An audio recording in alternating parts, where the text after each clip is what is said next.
देखिए स्वाति जी, हम आपको झूठा दिलासा नहीं देंगे। आपके पति की हालत बहुत खराब है। अब तक उन्हें होश नहीं आया है। जब तक वो होश में नहीं आ जाते हम कुछ भी नहीं कह सकते। आप भगवान पर विश्वास रखिए, सब कुछ ठीक होगा। भगवान पर विश्वास? कैसे रखो भगवान पर विश्वास? अभी हमारी शादी को 8 दिन भी नहीं हुए और मेरा सुहाग जीवन मृत्यु के बीच झूल रहा है। जब भगवान की ओर विश्वास नहीं है तो शैतान पर तो होगा। मैंने मना किया था गांव में मत जाओ, मगर तुमने मेरी एक ना सुनी। देख लिया नतीजा। अब दूर हटो मेरे बेटे से। उसके पास जाने की जरूरत नहीं है। पर माँ, उनकी हालत तो देखो आप। उनका ख्याल रखने की बजाय मुझ पर गुस्सा हो रहे हो आप। गुस्सा क्यों ना हो, अब तेरी गलती है। देखिए, गलती किसी की भी हो, आप इस तरह यहाँ पर नहीं झगड़ सकते। मरीजों को डिस्टर्ब हो रहा है। वैसे भी रात के वक्त यहाँ पर कोई नहीं रुक सकता है। आप लोग अभी चले जाइए। डॉक्टर के कहने पर सुमेधा जी अपनी बहू स्वाति को लेकर घर आ गई। कुछ दिन पहले जहाँ शादी की चहल पहल थी, आज सब कुछ वीरान है। सुमेधा जी अपनी पति को पहले ही खो चुकी थी। आज इकलौता बेटा भी कोमा में है। उसकी आंखों में नींद नहीं थी। वो भागते हुए भगवान के मंदिर में पहुंची और रोने लगी। मुझे पता है किसी को बिना मतलब परेशान नहीं किया जाना चाहिए। किसी की हाय पूरे वंश का समूल नाश कर सकती है, मगर इसमें मेरे बेटे की क्या गलती है? रह रहकर उनकी आंखों के आगे अपने बेटे की शक्ल आ रही थी, जो बेबसी से मशीनों के बीच जिंदगी और मौत से जूझ रहा था। रोते रोते उनकी आंखें लाल हो गई। उन्हें खुद का ही होश नहीं था। तभी उन्हें ऐसा लगा कोई उनके पीछे खड़ा है। कौन है? सामने आओ। कहते हुए वो पलटी, मगर वहां कोई नहीं था। दूर उन्हें एक काली परछाई जाती हुई नजर आई। उठकर वो उस परछाई के पीछे पीछे चलने लगी। परछाई स्टोर रूम में जाकर गायब हो गई। कौन था? कौन था यहाँ और अचानक गायब कैसे हो गया? वो उस परछाई को ढूंढ ही रही थी कि उनकी निगाह हवेली की बालकनी पर पड़ी। वहां वही काला साया नजर आया, जिसने पलटकर सुमेधा की तरफ देखा और बालकनी से कूद गई। ये देखकर उनके रोंगटे खड़े हो गए। सर पर पसीने की बूंदें झलक गई। वो अपने कमरे में चली गई। दूसरी तरफ स्वाति एक अंधेरे मैदान में तेज दौड़ लगा रही थी। उसकी सांसें फूलने लगी थी। वो मुड़ मुड़ कर पीछे देख रही थी, मगर तभी एक साया नजर आता तो कभी कुछ नहीं। उसका भागना मुश्किल होने लगा। उसकी सांसें उखड़ गई और वो जमीन पर गिर गई। जैसे ही उसने उठने की कोशिश की, उसके सामने वही आदम कद से भी लंबा, बड़े बड़े नाखून, अजीब सा डरावना चेहरा लिए एक साया खड़ा था। उसे देख स्वाति के मुंह से आवाज भी नहीं निकल रही थी, मगर फिर भी पूरी हिम्मत जताकर वो जोर से चिल्लाई, कोई है? प्लीज बचाओ, हेल्प मी, बचाओ मुझे। उसकी चीखें सुन सुमेधा जी उसके कमरे में पहुंची तो उन्होंने देखा स्वाति नींद में चिल्ला रही थी। उसने उसे नींद से जगाया। माँ, हमने बहुत डरावना सपना देखा। कोई काली परछाई, वो काली परछाई हमें खाने वाली थी। वो काली परछाई आपको भी नजर आई? कहते हुए सुमेधा का चेहरा पीला पड़ गया। क्या हुआ? आप चिंतित दिख रहे हो। क्या आप जानते हैं कि वो कौन है? वो परछाई उसके रंग की तरह ही हमारा काला अतीत है। कहते हुए सुमेधा अतीत में खो गई, 25 वर्ष पहले। कोई है, कोई है यहाँ। हमें डॉक्टर के पास जाना होगा। लेबर पेन शुरू हो गए हैं। Labour pain? मालकिन, मगर अभी तो हवेली में कोई नहीं है। मालिक आ जाए फिर चलते हैं। तुम्हारा दिमाग खराब है। जब तक वो आएंगे दर्द से हमारी जान निकल जाएगी।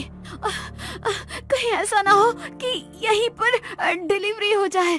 बहादुर से कहकर जल्दी से गाड़ी निकलवाइए। एक और बाहर का खराब मौसम तो दूसरी तरफ सुमेधा के दर्द। दोनों नौकर उसे हॉस्पिटल ले जाने में भी डर रहे थे। क्या सोच रहे हो? गाड़ी चालू करो। कहते हुए सुमेधा ने ड्राइवर को चलने के लिए कहा। बेमन से ड्राइवर सुमेधा को लेकर अस्पताल के लिए निकल गया। तेज बारिश हो रही थी, बिजली चमक रही थी। सड़क पर घुप अंधेरा चढ़ा हुआ था। कार की रोशनी में ड्राइवर को समझ में नहीं आया और उसने एक महिला को टक्कर मार दी। बहादुर, क्या देख रहे हो यहाँ? जाओ, जाकर उसे मदद की कोई जरूरत है क्या? मेम साहब, वैसे भी हमको शहर पहुंचने में देर हो जाएगा और ये भीलों का इलाका है। किसी ने हमको उनका महिला को छूते हुए देख लिया तो हमको जिंदा जला देगा। मगर गलती तो हमारी है ना? यदि कोई मदद के लिए उसके पास नहीं पहुंचा तो हो सकता है कुछ ऊंच नीच हो जाए। गाड़ी से उतरो बहादुर, तुम जाकर उस लड़की को देखो, वरना हम जाएंगे। मैम साहब, ना आप जाएंगे ना हम लोग। बहादुर भैया, जल्दी से यहाँ से निकलो। सुमेधा ने दोनों को रोकने की कोशिश की मगर वो लोग नहीं रुके। वो लड़की जो गाड़ी से टकराई थी वो भी प्रेग्नेंट थी। वो वहीं रोड पर कराह रही थी। सुमेधा को हॉस्पिटल पहुंचने के बाद बेटा हुआ। उसके साथ आई हुई नौकरानी और ड्राइवर दोनों खुश थे मगर सुमेधा का मन अभी भी उसी लड़की में लगा हुआ था। सुमेधा के पति हॉस्पिटल आ गए थे। वो भी बहुत खुश थे। हॉस्पिटल से डिस्चार्ज होकर जब सुमेधा घर पहुंची तो उसे वहां किसी के होने का एहसास हो रहा था। देर रात कई बार उसे बच्चे के रोने की आवाजें सुनाई पड़ती। उस रात के बाद मेरे साथ ये सब क्या हो रहा है? मैं पागल हो जाऊंगी। मैं कल सुबह ही पुजारी बाबा के पास मंदिर जाऊंगी, वो ही कोई हल बताएंगे। अगली सुबह पुजारी बाबा के पास जाने के लिए सुमेधा मंदिर के लिए निकली तो एक काली बिल्ली उसका रास्ता काट गई। वो बिल्ली दरवाजे के कोने में बैठकर रोने लगी। ये कैसा अपशगुन है? कहीं मेरे बच्चे को कोई खतरा ना हो। मैं उसे छोड़कर नहीं जाऊंगी, बल्कि बाबा को ही मैं यहाँ अपने पास बुला लूंगी। सुमेधा ने बहादुर को भेज पुजारी बाबा को बुला लिया। उन्होंने अपनी शक्तियों से देखा तो उनके होश उड़ गए। सुमेधा बेटा, तुमसे ऐसा गजब कैसे हो गया? तुम्हारी गाड़ी से टकराकर कोई गर्भवती महिला मर गई। ये उसकी और उसके बच्चे की आत्मा है जो अपना बदला लेने के लिए आई है। वो तुम्हारा बच्चा अपने साथ लेकर जाएगी। नहीं बाबा, ऐसा नहीं हो सकता। वो हमने जानबूझकर नहीं किया था, बल्कि गलती से हुआ था। मैं तो रुकना चाहती थी, मगर बाबा कुछ तो कीजिए, कैसे भी मेरे बच्चे की रक्षा कीजिए। बेटा, मैं केवल इतना कर सकता हूँ कि उसकी आत्मा को इस घर में बांध सकता हूँ। तू यहाँ से अपने बेटे को लेकर कहीं दूर चली जा। अपने बच्चे की रक्षा के लिए मैं ये गांव आज ही छोड़ दूंगी। हम लोग अब शहर वाली कोठी में जाकर रहेंगे। कहते हुए सुमेधा ने अपनी पति को सारी बात बताई तो वो भी वहाँ से जाने को तैयार हो गया। अपने छोटे से बच्चे को लेकर वो लोग हवेली से निकल ही रहे थे कि हवेली के बाहर लगा बड़ा सा आम का पेड़ उसके पति के सर पर आकर गिर गया। ये क्या हो गया है? अपनी आंखें खोलो, क्या हुआ आपको? और वो वहीं मर गया। बेटा, ये आत्मा बहुत शक्तिशाली है क्योंकि वो क्रोध में है। मैं उसे यहाँ रोकने की कोशिश करता हूँ। तू अपने बेटे को लेकर यहाँ से चली जा, चली जा। बाबा जी के कहने पर वो अपने बेटे को वहां से लेकर निकल गई और कभी भी लौटकर वापस गांव नहीं गई। मगर जवान बेटे की जिद के आगे वो झुक गई और बेटा अपनी नई पत्नी के साथ गांव पहुंच गया था, जहां उसके साथ ये हादसा हो गया। वर्तमान का समय। क्या करूं? कुछ समझ नहीं आ रहा है। कुछ तो करना होगा मुझे। मैं अभी बाबा से मिलने जाऊंगी। खुद से ही बात करती हुई वो घर से निकल ही रही थी कि तभी उसकी गाड़ी खुद ब खुद रिवर्स होने लगी। गाड़ी घर की दीवार से टकरा गई। ये देख ड्राइवर ड्राइविंग सीट छोड़कर भाग गया। वो समझ गई कि वो आत्मा उसे यहाँ से जाने नहीं देना चाह रही है। क्या चाहती हो तुम? हम तुम्हारे गुनहगार हैं।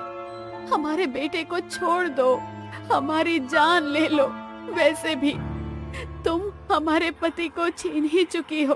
अब बेटे को कुछ हो जाएगा तो हम जी नहीं पाएंगे। मार दो हमें, ले लो अपना बदला। यदि इतनी आसानी से मार दिया तो हमारा बदला कैसे पूरा होगा? तुम्हें क्या पता अपने बच्चों के खोने का गम क्या होता है? सारी रात हम सड़क पर किसी की मदद का इंतजार कर रहे थे, मगर कोई भी हमारी मदद के लिए नहीं पहुंचा। अपने बच्चों को अपनी आंखों के आगे तड़पते हुए देखा है। तुम भी पल पल अपने बेटे को मरते हुए देखोगी और उसके बाद तुम्हारा खानदान खत्म हो जाएगा। तुम्हें जो सजा देनी है मुझे दे दो। मेरे बेटे को छोड़ दो। उसे मारकर तुम्हें अपना बेटा वापस तो नहीं मिलेगा।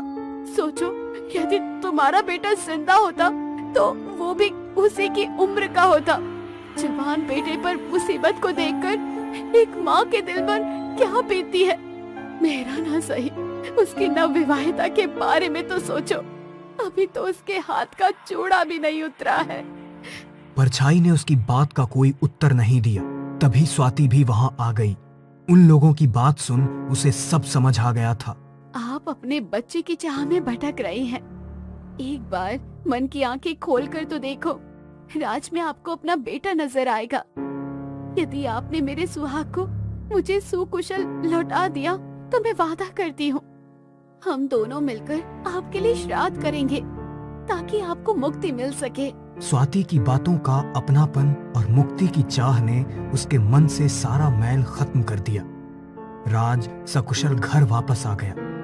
राज के वापस आने के बाद सुमेधा, स्वाति और राज ने उस आत्मा के मुक्ति के लिए पूजन कर श्राद्ध किया। उस आत्मा को मुक्ति मिल गई। मगर सुमेधा जी को उम्र भर इस चीज का मलाल रहा कि काश उस वक्त उन्होंने अपने नौकरों को फोर्स कर कर बोला होता कि उसे भी अपने साथ हॉस्पिटल लेकर चलो, तो शायद वो भी बच जाते और सुमेधा के परिवार को कोई तकलीफ भी न होती। ये कहानी आपको अच्छी लगी हो तो हमें सब्सक्राइब करें, हमारा इंस्टाग्राम और फेसबुक पेज जरूर फॉलो करें। और हाँ दोस्तों, सब्सक्राइब करना भूलना मत।